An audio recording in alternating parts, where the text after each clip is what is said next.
Guys, we are back. Make sure you have your cameras on, please. Everybody, camera on.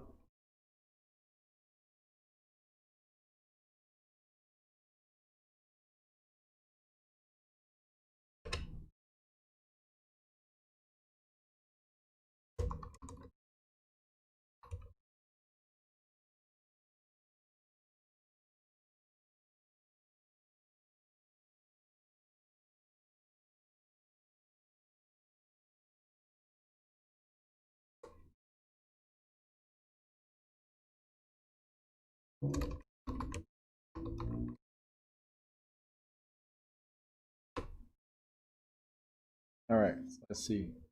Cameras, guys, please. Cameras on so we can start.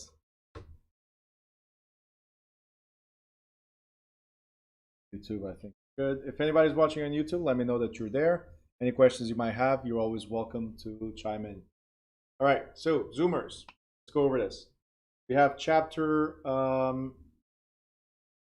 23. We're going to go over risk management. Now, just want to give you a heads up. This is going to be real quick. It's a long chapter, 21 pages. 22nd is the summary. But it's going to be quick because this is not the broker's course. If it was the broker's course, I would slow down. There's not many questions in the state exam regarding risk management, but it is still something that you guys should be aware of, which is reducing or avoiding risk or even retaining risk altogether. So knowing the things you should do, not do, things you're liable for regardless, so you should protect yourselves. So that's the insurance, the errors and omission, right? It's the same thing as driving a car. Before I get into this chapter, same thing as driving a car. If you don't get in the car, at least a car accident you'll never have if you don't get in the car, right? So that's avoiding the risk. If you get in the car, be careful, right? That's reduction of risk. And then, listen, unfortunately, no matter what, you can reduce, you can avoid.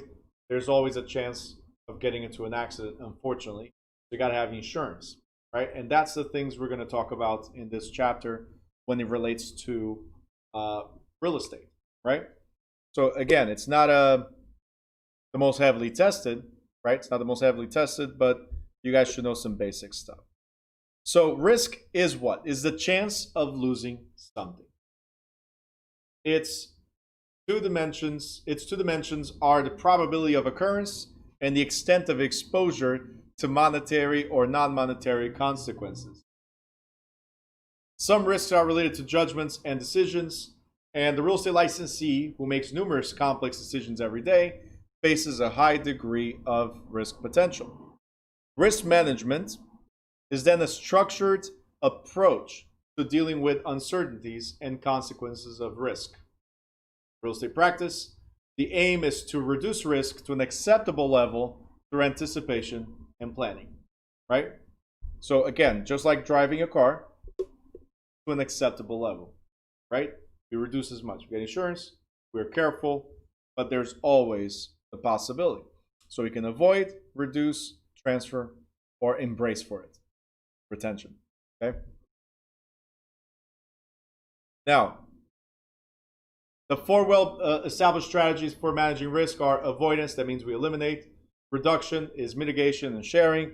Transference is outsourcing, most commonly known as insuring, right?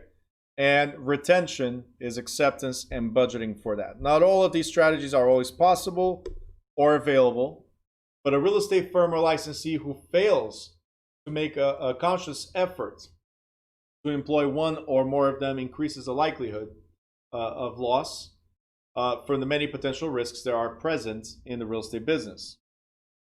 Avoidance includes refraining from an activity that carries risk. Avoidance includes refraining from an activity that carries risk. So you can avoid the risks of being in an automobile accident by not riding automobiles, like I said, right? And then reduction involves steps to reduce the probability or the severity of potential loss. However, this strategy may result in reducing risk in one area only to increase in another.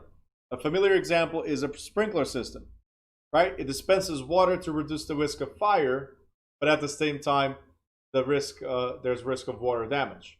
So you don't burn down the house, but you water down the house. So there's always some type of damage. One easier than the other to fix. In the real estate practice, one risk reduction tactic is to share responsibility for making a decision. The agent provides the consumer with expertise and perhaps some advice, but lets the consumer decide how much to offer. Simple, right? Here's my opinion, but I'm not the one making the offer. My opinion. As a professional, this is what I see on this property. And look, guys, it's very simple for you guys to understand this. We're not ones buying. So ultimately, it's a client's decision. So you gave your advice. They decided to do whatever. Well, you're relieved from the risk of the buyer's decision to purchase. I've seen people pay more than what the property is worth. They're okay with that. Doesn't make sense to me. But I gave you my advice and you still move forward. My job is to make you happy, the agent, right? I mean the client, right? So that's the job as an agent, to make the client happy. Whatever they want.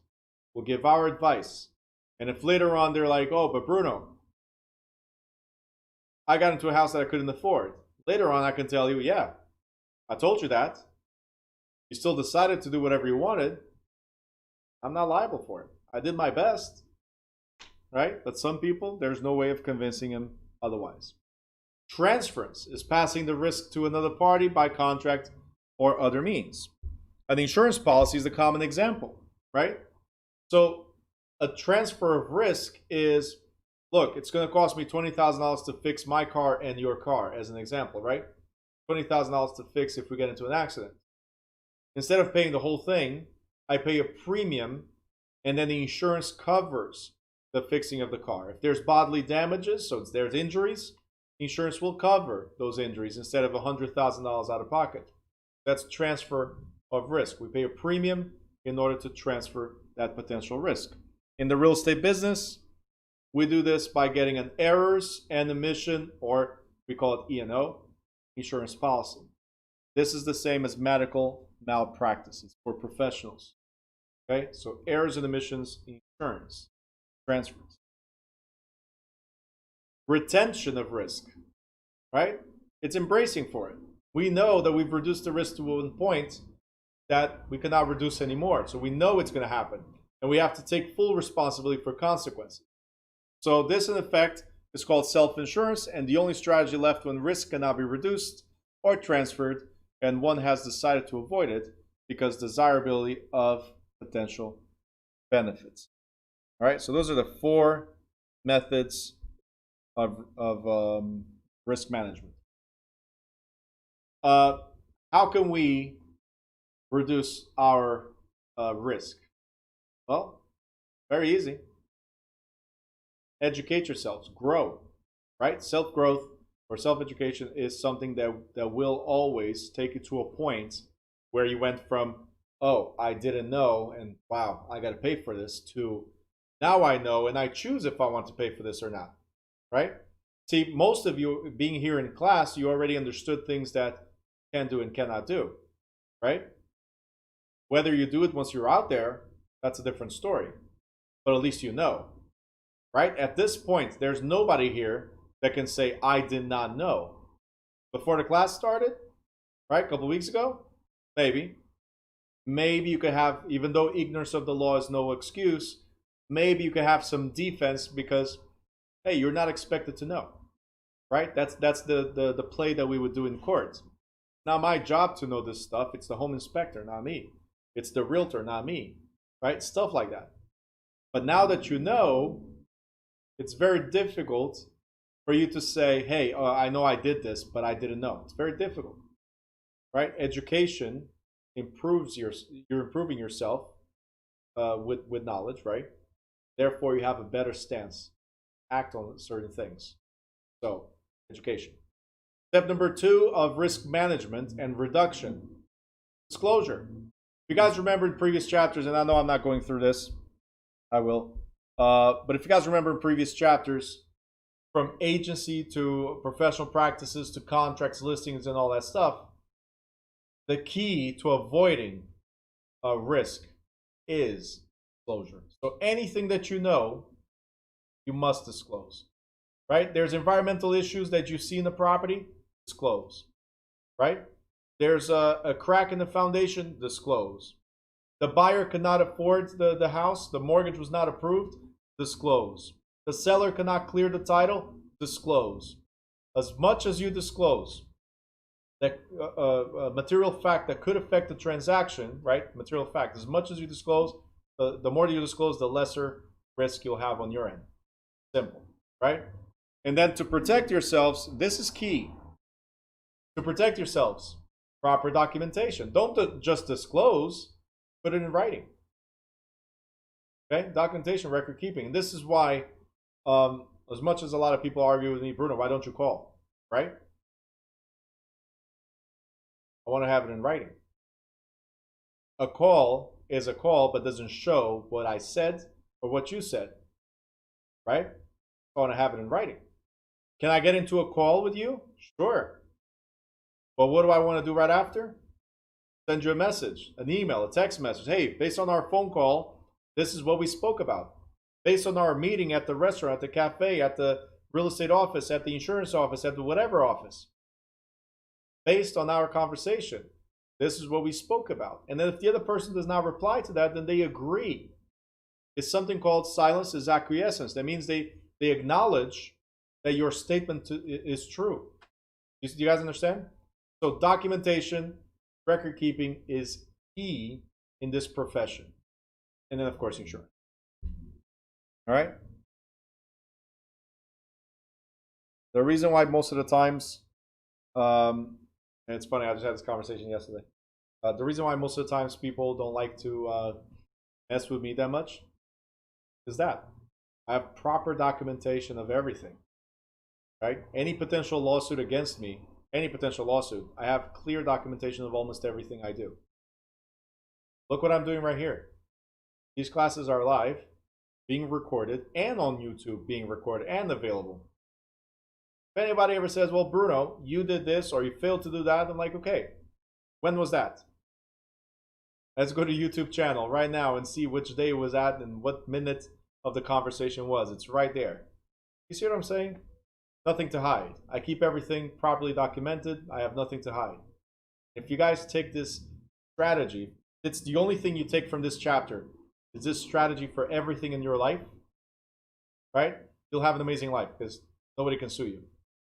They can try, but then you slam them with Exhibit A, Exhibit B, Exhibit C, Exhibit D. All right, go ahead, try. That's how you win. Always proper documentation. All right? Become sloppy, you don't document what you do, and that's the opening for people to sue you in any type of business, right? Whether it's personal or it's professional, that's it. You're done.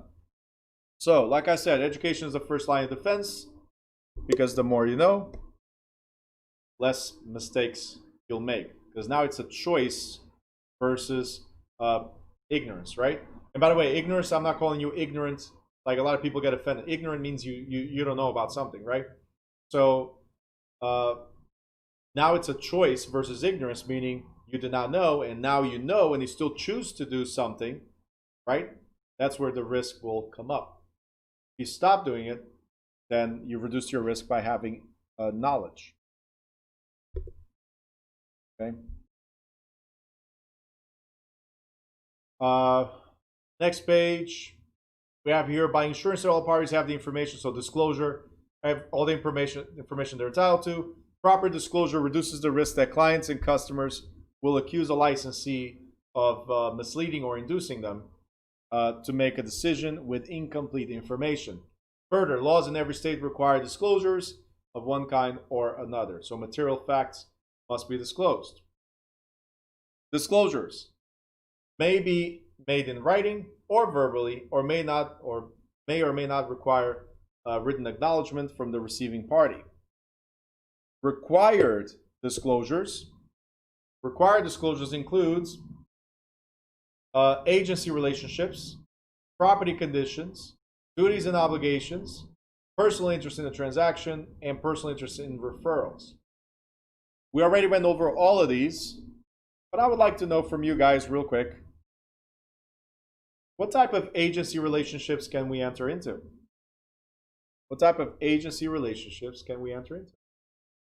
Go ahead, Ophelia. You got to smile like you know this, like the back of your hand. Go ahead.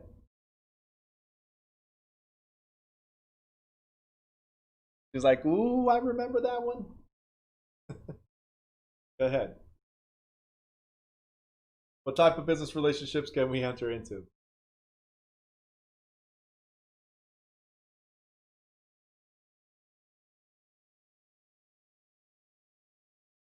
You can give me just one. Don't give them all. It's fine. Like one at least.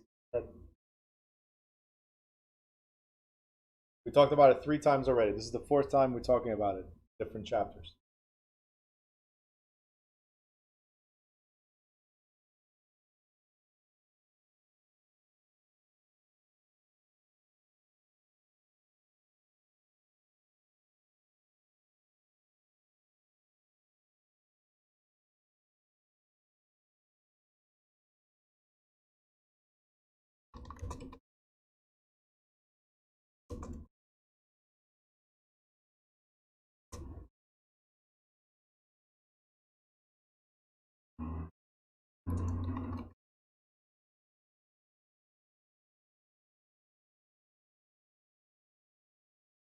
Anybody? Come on, still waiting. YouTubers, if anybody's watching and you know the answer. What are agency relationships? What type of agency relationships do we have? There's 4.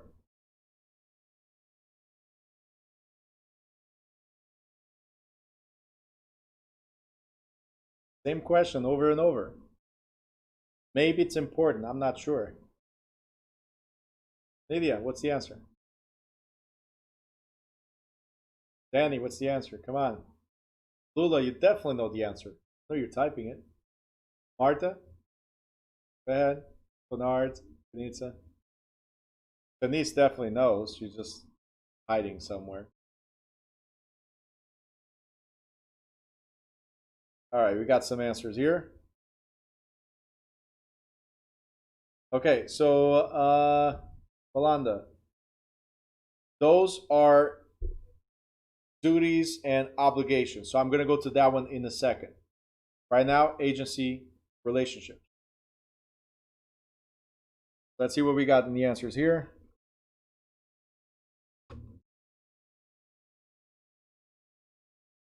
All right, perfect. I knew that Lula knew this one. All right. Disclosed dual agency is one of them. Very good. One, doesn't matter what I say, he always cuts something in half. Look, you got disclosed dual, be happy with it. Forget agency. Yanitsa doesn't help either. Buyer and seller. Great. What does that mean, buyer, seller? But yes, we have buyer's agent, right? Like Danny, thank you so much. You guys just forgot one so far. But yeah, we have disclosal agent. That means you represent both. We have buyer's agent represents one. Hey, hold on. Hold on.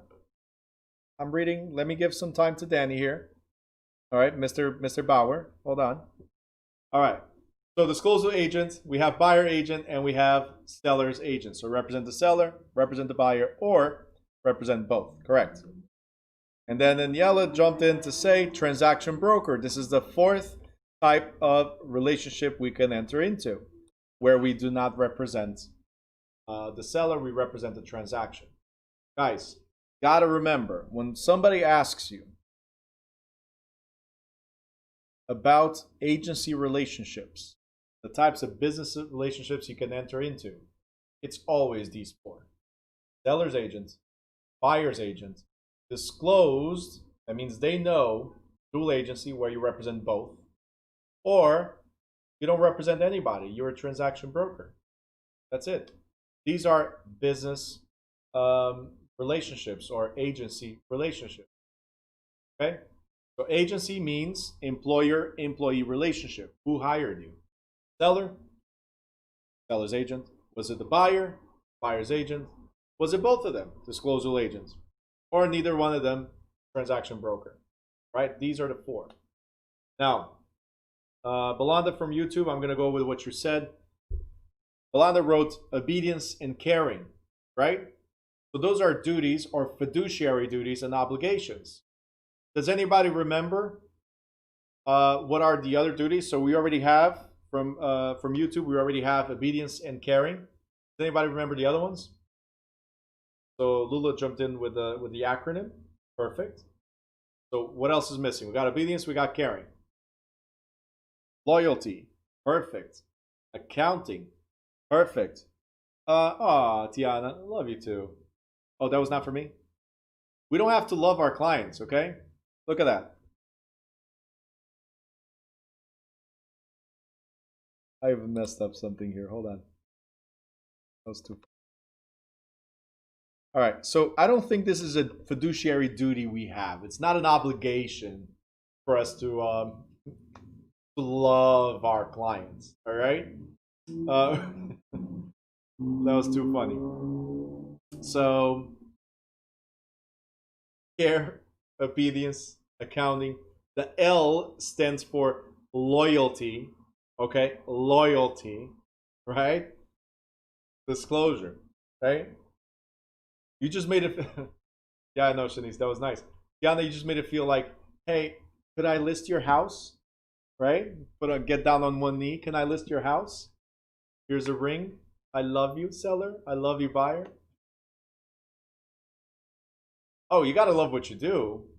You gotta love what you do so much that you actually, yes, that you actually told, care, obey, hold proper accounting, that you're loyal, and that you disclose things that are pertinent to the transaction.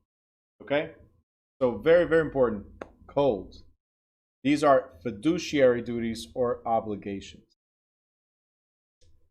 Fiduciary duties or obligations. Very good.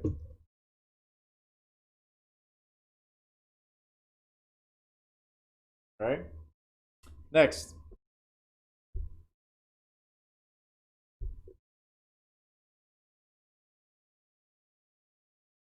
Documentation and record keeping. I already talked about it.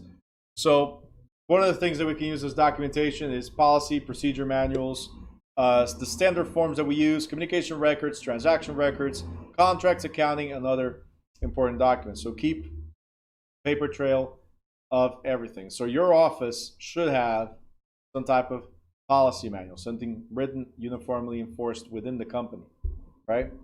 A procedures manual, what to do, what not to do. Usually, like it says here, MLS will have their own.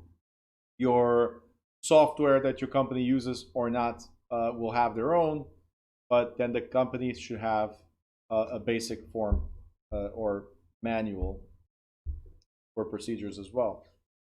There's the standard forms that we use from the National Association of Realtors, for instance, like we use here is the New Jersey Realtors here in Jersey. And New Jersey Realtors is a state branch of NAR. So they have their standard forms approved by the state as well. That's usually what we use to reduce risk and keep everything documented. Okay. So some of the forms that we have: buyer and seller representation agreements, agreement to show the property, purchase and sale agreements, agency disclosure form, which right now you guys know you're disclosing yourself as either a seller's agent, buyer's agent, disclosure agent, or a transaction broker. Property condition disclosure, disclaimer, and so on. So all the forms we've talked about should be available for you, right? Communication records, like I said, phone call, follow up with a text or with an email. Always prefer emails, right? But if it's something quick, hey, do the text. Just don't delete your text. And so you guys know, as an example, I have all my text messages and calls for the past almost 15 years, all on my phone. So the only reason why I don't have more than that is because I switched from, at the time, from a BlackBerry to Samsung, and it was difficult at the time to transfer the text messages and the calls. But since then, I have multiple backups. So I have the Samsung backup, I have the Google backup, and I have another app that strictly backs up text messages and calls, right? And the reason why I do that, again, is literally, if anything happens, I can go back and search. No, on this date, we spoke about this, or we spoke about that. So very, very important that you guys keep records of everything. Okay. you ever get sued, you're protected. Accounting, documents, and so on. Insurance. So under insurance, guys, right here, under insurance, and we are on page, just so you guys know, page 359. Danny, am I right? Okay, good. Danny always corrects me on the pages, so I just want to make sure I had the right page. It's always good to have assistants. People that love what they do. Right, Tiana? You're going to love the state exam, too. All right, so different types of insurance. For us as a business, here, the real estate office and the school, we have to have what's called general liability. You guys don't, right? As individuals, you have to have what's called errors and omissions. So ours is a general or public liability. If somebody slips and falls coming into the business, we're covered. Don't get any ideas, by the way. Don't come here and visit us just to slip and fall and you're covered and that's it. You make your retirement income. Don't do that. We have child barriers everywhere, so you cannot slip and fall. It's impossible. All right? This is child-proof, so you're good. Errors and omissions. It's an insurance for you guys, medical malpractice, right? It's the professional liability that covers two things: unprofessional conduct and breach of contract. So if you fail to carry out the fiduciary duties that we just spoke about, right? Care, obedience, accounting, loyalty, and disclosure. If you fail to carry out any of these, then it would cover. Breach of contract. If you fail to perform the services as expected, then the insurance would cover. Shanice, no. Not a good idea. No. Right? You can always come and visit. You know where it is. You've been here before. But not to slip and fall. Okay, so this is my disclosure. This is all recorded, by the way. So if any of you ever slip and fall here, I told you, everything's in writing. Everything is documented. Right? If you slip and fall here, that's it. You did it on purpose. Period. Okay? Shanice, I know you're joking. All right, so errors and omissions, negligence, they cover everything. What they do not cover? They do not cover violations of the law, fraud, mishandling of escrow monies, earnest money deposits and secure deposits, antitrust violations, sexual harassment, fair housing violations, agency-owned properties, environmental violations, failure to detect or disclose environmental conditions including mold, acts committed prior to licensure or after termination of active status, and activities as an appraiser if licensing other than real estate license is required. So pretty much what the errors and omission insurance covers, as the name says, errors, so mistakes, and omissions, something you did not say, most of the times by negligence, right? That's all they cover. They do not cover, and this is obvious, I think it's common sense, they do not cover crimes or fraud, right? So fraud being the most common.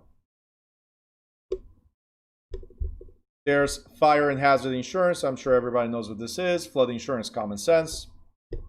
There's other types of insurance. We have casualty, workers' comp, contents and personal property, consequential loss, use and occupancy. So these are, as it says, specific risks like theft, vandalism, burglary, illness. This usually comes with property and casualty insurance.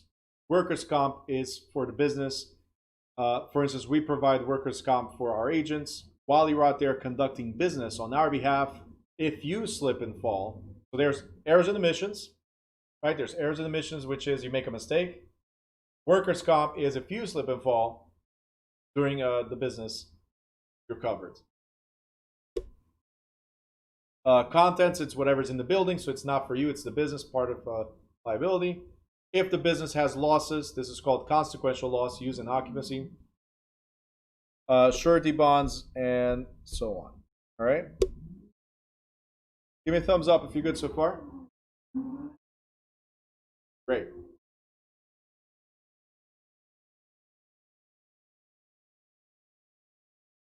All right, next. Primary areas of risk. So the risk of agency will occur in one of two areas. The risk of agency occurs in one of two areas. The requirement to inform and disclose, the requirement to carry out an agency duty. Okay?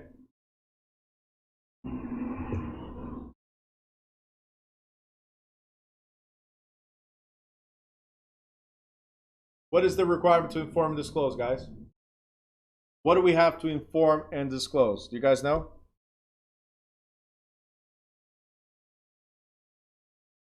In terms of agency, what are we required to inform and disclose in terms of agency?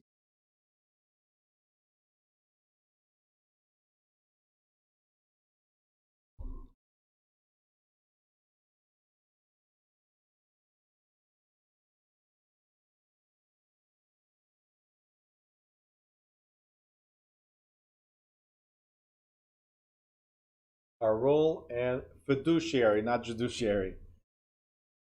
Don't take me to court like that. But yes, our role in the transaction and fiduciary duties. Yes.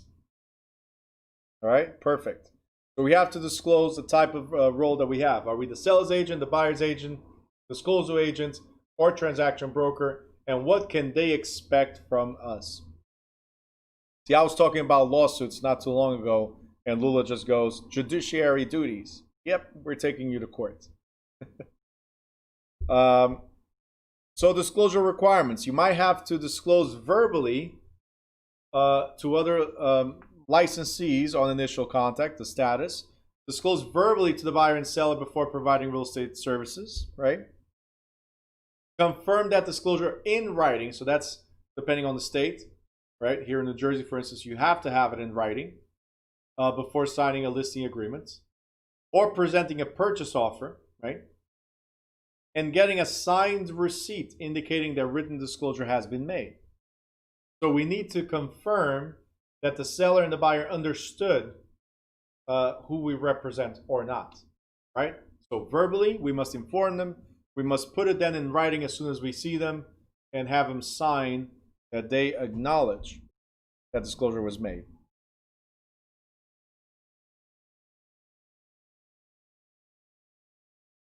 Carrying out the duties of agency also requires disclosure of, as you guys know, any personal interest that the agent has in the transaction, such as owner or buyer. So if you are part of the transaction itself, owner or buyer.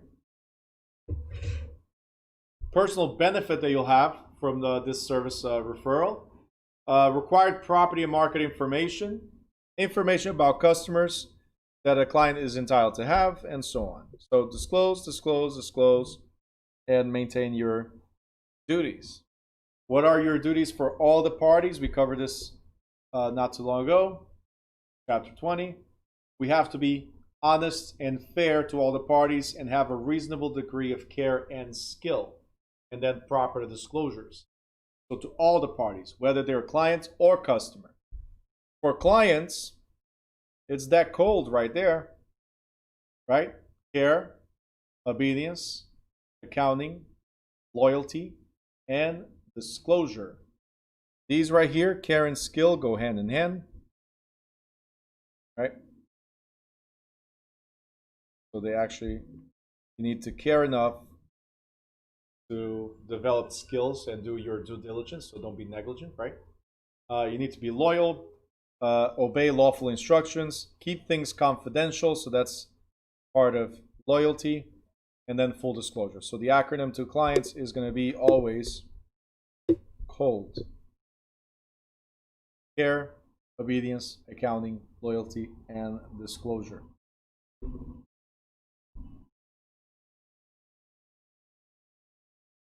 All right. Cover this.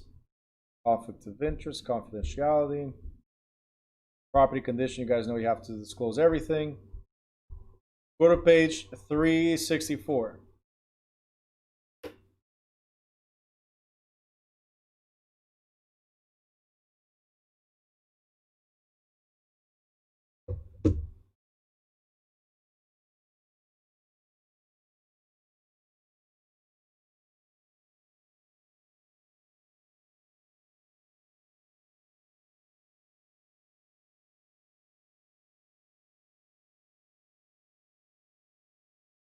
All right. Under page 364, it says right here, right at the top, depending on the state, the licensee may have no further duty to disclose property conditions after properly informing the parties of their rights and obligations. However, the licensee may still be subject for legal action for deliberately distorting the facts, that's intentional misrepresentation, for cheating any party, that's fraud, or concealing or failing to disclose adverse facts that the licensee knew about or should have known. So that's intentional or unintentional misrepresentation. So we have three different types of misrepresentation, right? There's the intentional, and that's fraud right away, right? So any of these, fraud. There's the unintentional, which could be honest or innocent misrepresentation. So, I mean, negligent or innocent misrepresentation. So that's when either you should have known or there's no way you knew about it, right? So it's not your area of expertise, or the seller hid something from you. So you may still be held liable for any of these, depending on the state, like state of New Jersey, up to 6 years. Up to 6 years, you might be liable for a transaction where any of these might have occurred. Okay?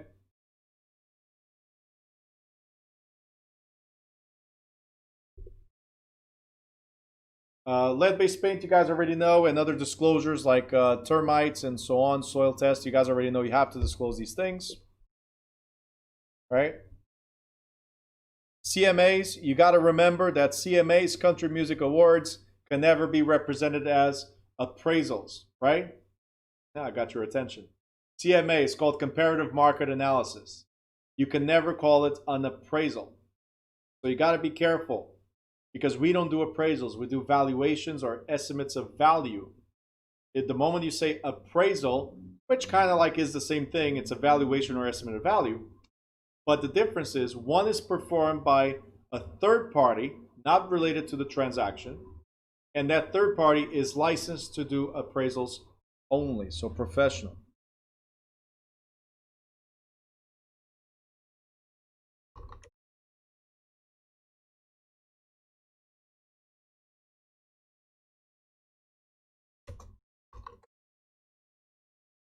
All right.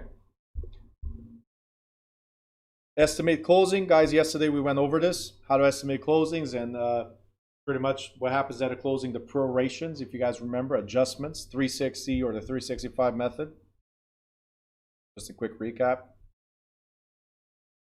Advertising, we'll go into the state portion later on, but advertisements, you got to be careful that you don't violate any federal fair housing laws, which talk about discrimination, for instance.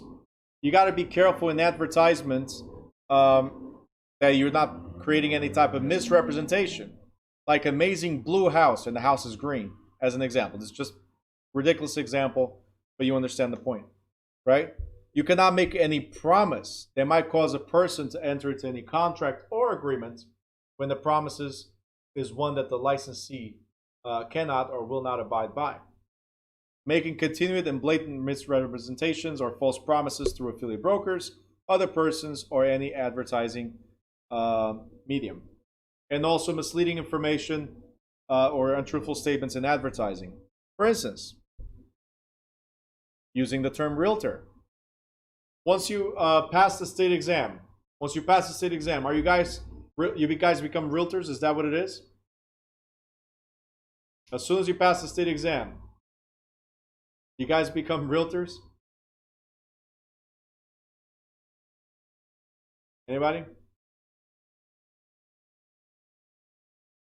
Lula says no. Yanitza says no. So what do you guys become? What's your first title? Salesperson. Joel, thank you. You become real estate salespeople. For you to become a realtor and be able to use realtor in your advertisement, for you to be able to do this, you have to be part of the National Association of Realtors. Only at that moment can you advertise yourself as a realtor. Very important. Okay? So no, Danny, you don't become an agent. For you to become an agent, somebody must hire you.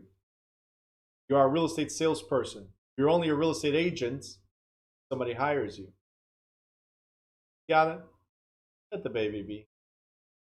Right? I already saw you threw her against to the couch and everything. Come on. Let her type. I mean, the only thing she types is judiciary instead of fiduciary. It's fine.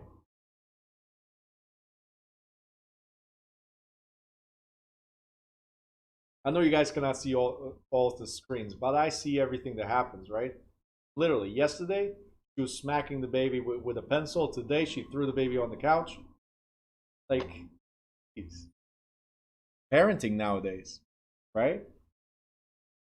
Parenting. It's all documented, Tiana. I have it all recorded. It's documented, like I said. Baby, if you ever need to sue your mom. Cutie face. All right, so what else we got? We covered all this, Like I said, if this was the broker's course, we go more in detail. You guys, you already know this. We are on page 367. Joel says he's a witness. There you go. Unauthorized practice of law. You guys already know this. You're not lawyers, so don't make any assumption of what a contract term means. You have no idea what it means because you're not a lawyer. You should not give that opinion. Very careful. All we can do is fill in the blanks. If somebody asks you, hey, what does this mean? Well, as far as I know, this is what it is, but should be something you guys consult with attorneys from there on, right? So we give the most basic explanation because, again, it's not our monkey. We're not lawyers. We cannot give legal advice. Simple. Okay?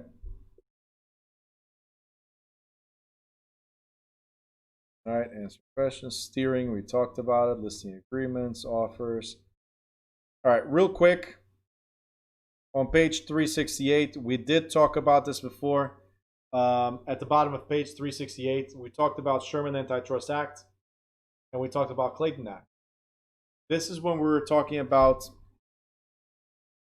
monopoly, right? Because monopoly is like control. So under the Sherman Antitrust Act and the under the Sherman Antitrust Act, right, and the Clayton Act, this is where we're setting prices. You guys already know that commissions, in almost every state, commissions are negotiable, right? They are negotiable. You cannot say, hey, seller, this is the state's mandatory commission rate, okay, or mandatory property management rate, whatever it is. There's no standard. It's negotiable. So that's thanks to Sherman Antitrust Act. Everybody's entitled to negotiate what's best for himself or herself, right? And Clayton Act is talking about, for instance, competing markets. So we're trying to say between one office and another, hey, you handle this market, I handle that market, right? So very, very careful with any of these. Huge lawsuit. Under the Sherman Antitrust Act, we're looking at $1 million fine and up to 10 years in jail. Not bad, right? $1 million, okay? 10 years in jail, I'm not so sure about that, right? I have a bad back, so 10 years in jail would not be. Anyway, so, you guys took it the wrong way, huh? Terrible. Talking about I cannot have hard labor. The plates, laundry that they force you to do. Teaching adults is terrible. Anyway. All right, we did talk about this. Penalties. On top of that lawsuit that I told you, $1 million for the Sherman Antitrust Act. Let's see here now. But on top of that, under the Clayton Act, they give you, so the fines individuals and corporations $1 million, up to 10 years in jail. It talks about imprisonment. And then under the Clayton Act, not only do you get sued for $1 million, under the Clayton Act, you might also have to pay for the other parties' attorney fees, court fees, and so on, and up to 3 times the damages. So whatever they suffered in penalties and damages, whatever it might be, you are responsible for that up to 3 times. So the judge can award all that money. License expiration, so on. We covered. We covered all this stuff. Unintentional, I just said earlier, you do not know, right? So if you do not know, you should not be liable. But again, lack of documentation makes you liable, okay?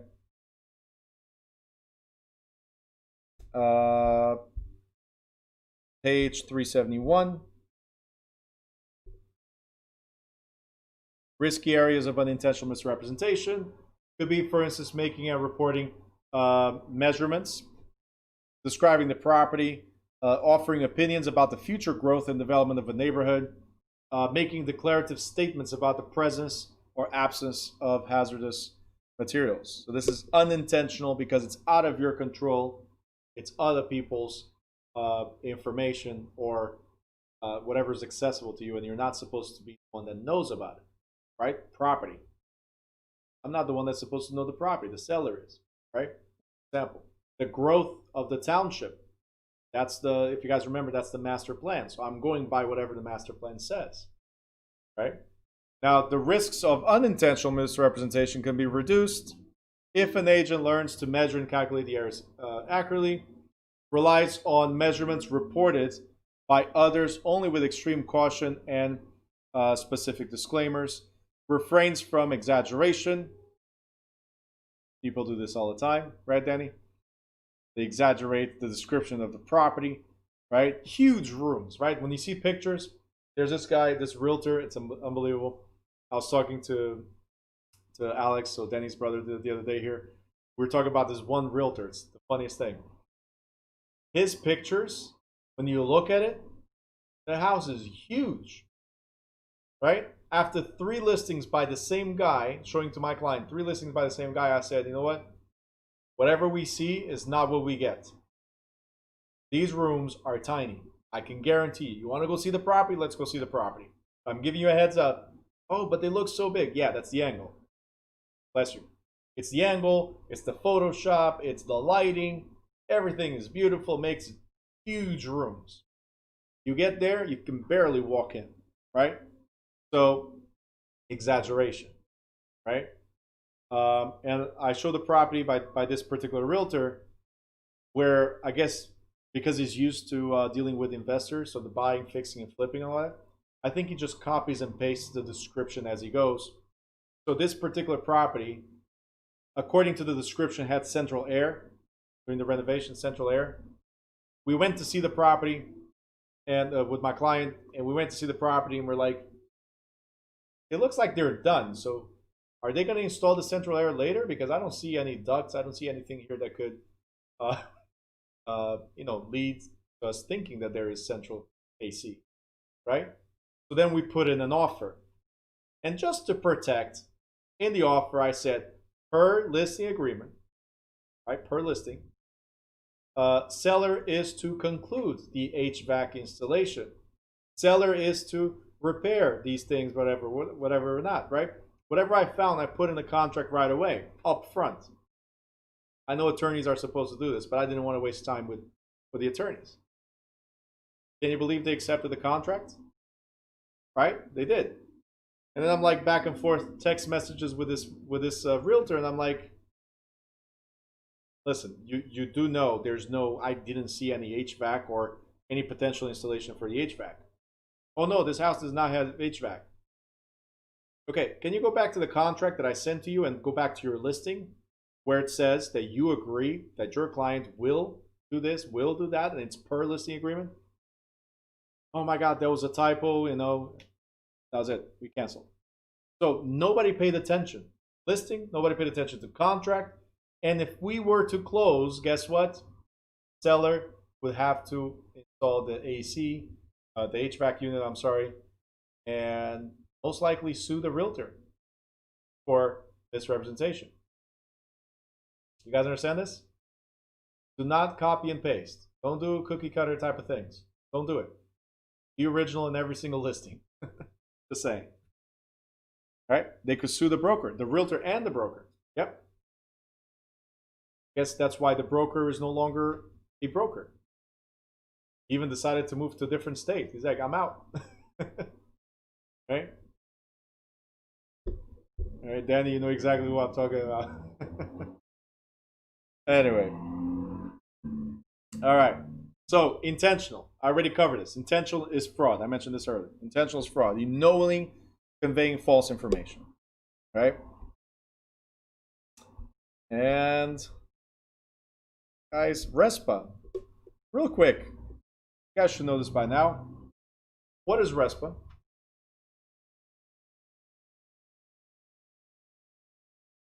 Who knows what's RESPA?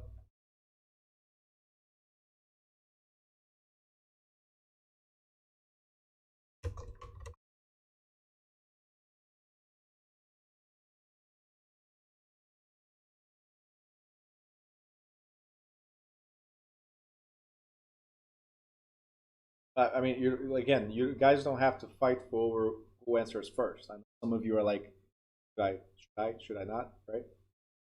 Ophelia, thank you. Closing costs. Tiana says all steps to closing. Perfect. So RESPA, or Real Estate Settlement Procedures Act, Real Estate Settlement or Closing Procedures Act, pretty much talks about the steps to closing, like Leonard said yesterday, and you just said it right now, Tiana and Danny, but also defines the responsibility that the lenders have and the title company has and everybody has in letting the consumers, so buyer and seller, know what are the closing costs. If you guys remember yesterday, we went over the CD, which is the closing disclosure, right? Yep. And that CD, we went over what the seller pays, what the buyer pays, what they're responsible for or not, how much cash the buyer needs to close, how much cash the seller gets after all the expenses. Yeah, it's all part of the RESPA. You guys remember that RESPA integrated with TILA, and now it's called TRID, right? You guys know all this stuff, right? Say yes? All right, cool. Page 373 at the bottom, we have something called trust or escrow account or fund, trust or escrow account. And when you see trust or escrow account is different than escrow in a mortgage. Escrow in a mortgage, we're talking about taxes and insurance. Escrow fund or escrow account, right? We're talking about other people's money, my favorite drug right there, OPM. Other people's money. So when somebody gives you a deposit, you must deposit into this separate account, right? If I give you $5,000 right now, guys, if I give you $5,000 right now towards the purchase of a property, you have to deposit right away into this separate account, correct? Let me know the answer in the chat. YouTubers, you can answer as well. I got 4 or 5 people watching, so you can answer this question as well. We got yes. We have 1 no. Yep, and we have another yes and another yes. Marta, help me out. Why no?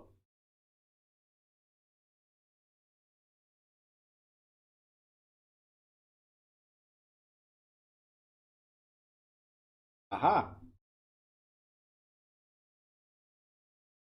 And everybody fell for it, except for Marta. You don't deposit, the broker does.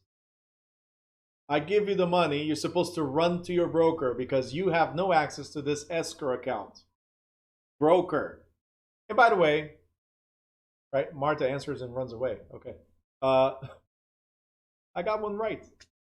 All right. By the way, how many days does the broker have to deposit? Does anybody know?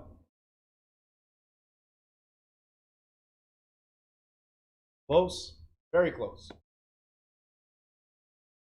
Very, very. No, no, no. These are right. There's just one thing missing. It's kind of like the dual agency being illegal, right? Kind of like that. There was one thing missing, one word missing there.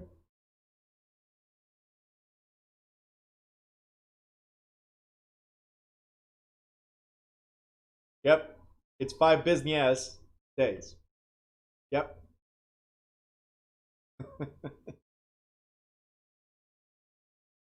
Hey, listen.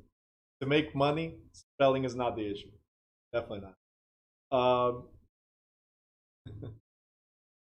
right, 5 business days. That is correct. 5 business days that the broker has to deposit. So, with that being said, if I give you $5,000 today, $5,000 today, when must your broker deposit by? If you bring if you bring it to your broker on Monday, right? Because today is already done for the day, right? Let's say you're not going to come back. You're going to give it to your broker on Monday. When must your broker deposit by? I gave it to you today, actually right now. I gave it to you right now. You bring it to your broker on Monday. Right now it's now 12:40. But you only brought to your broker on Monday. When must your broker deposit the money by?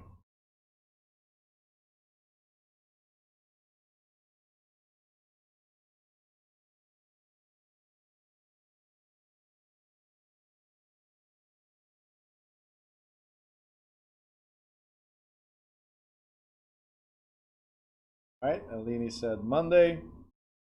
Some of you guys say Monday, some say Friday.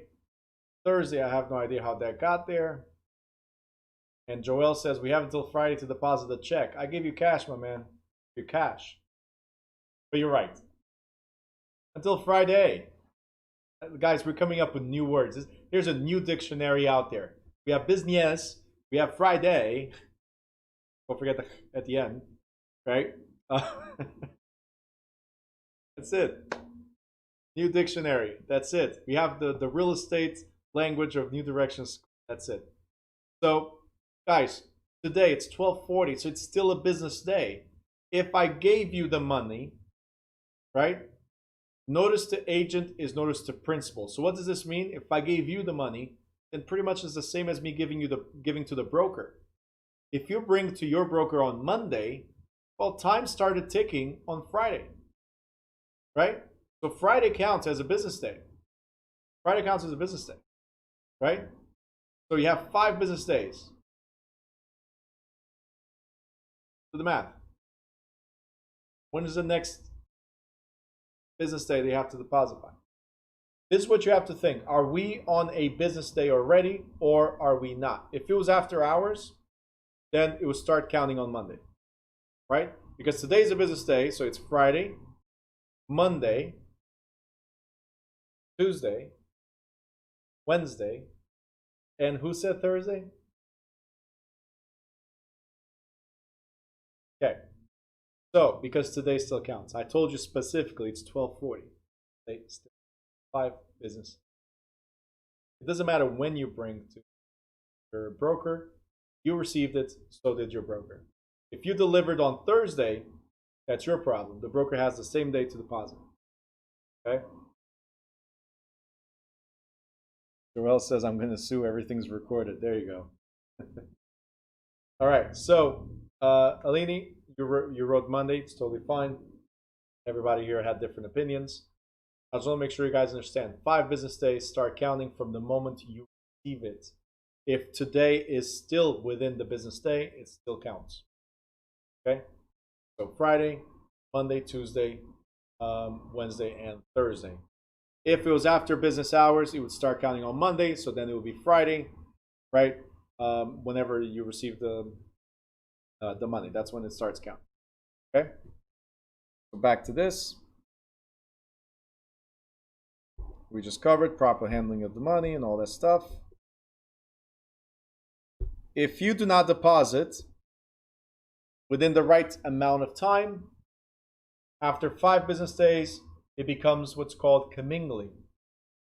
And if you use that money, it's called conversion, right? We've repeated this already several times from week 1, week 2, now again. Commingling and conversion. And with that being said, guys, we are done. Again, if this was the broker's course, some of the chapters I go a little slower and more detail. Here I just use it as pretty much as a review and pinpoint a few things. As you guys saw, we went back to agency, talked about trust fund, we talked about misrepresentation and obligation of disclosures, right?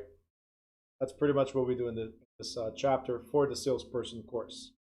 All right, do you guys have any questions, YouTubers, Zoomers? If you have any questions, put a question mark, and I'll wait to address your question.